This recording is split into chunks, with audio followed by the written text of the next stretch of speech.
It's a great pleasure to have the Prime Minister of Croatia here, my friend Ivo Sanader.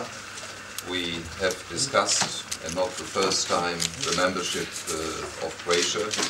The European Parliament strongly is in favor of the membership of Croatia to the European Union. Of course, we have still to ratify the Lisbon Treaty. Hopefully everything goes smoothly and in a parallel process. There are unfortunately problems with Slovenia. We really hope that these problems we can overcome these problems. They should not be an obstacle to the membership of Croatia to the European Union.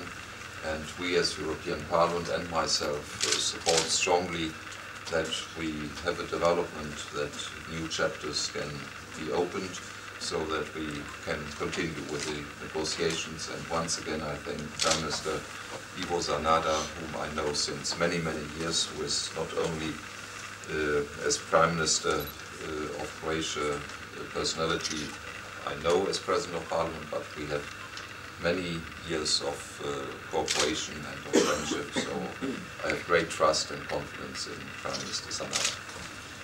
Thank you very much, Mr. President Poettering. I have a great pleasure to also to discuss with you the current situation and current state of play in our negotiations with the European Union. Thank you very much for your continued support for my country to become 28th member of the European Union. As you know, the Commission came up with a new progress report in November last year, so 2 months ago, with a strong signal that Croatia could finish the negotiations till the end of 2009. We are working on that, and I ordered to my government all members of cabinet to work strongly and committed to this goal to finish the negotiation this year. Unfortunately, Slovenian blockage on 11 chapters came up in December. We hope that we can overcome, as President said, these problems, because this is a bilateral issue which should not interfere with the European agenda. It's unprecedented, and we want to resolve it in a friendly manner. Slovenia and Croatia are two friends.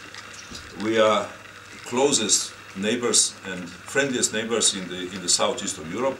So I would like to stress here in Strasbourg once again, Croatia and Slovenia do not prejudge and should not prejudge the borderline.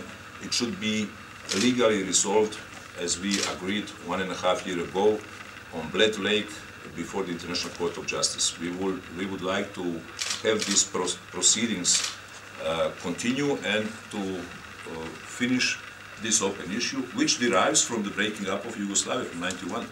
I have to stress that Slovenia entered the European Union with the same open issue in 2004, and Croatia fully supported the membership of Slovenia in the European Union. We have time for only 1 or 2 questions. Mr. President, do you agree with the Prime Minister Ivo Sanader that the solution should be a legal one and not a political one, as actual Slovenian Parliament is saying? The best solution would be a political solution that has a strong legal basis. So we need a solution, and I understand the Prime Minister that a legal solution is, of course, from his point of view, the best one. This is in principle always the case, that the law should be applied.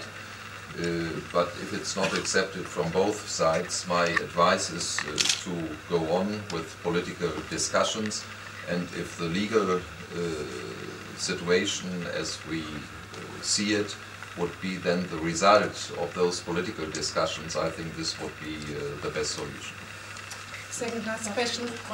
Hugh Jones, Reuters. What do you make of the European Commission's proposal to use Mr. Ahtisaari as a mediator to broker a deal? I fully agree with the President's statement now. I think this is a good start to discuss politically how to come to a sustainable legal solution. I'm very sorry, we're extremely late. Okay. Okay. Thank you so much. Thank you. Thank you. Thank you.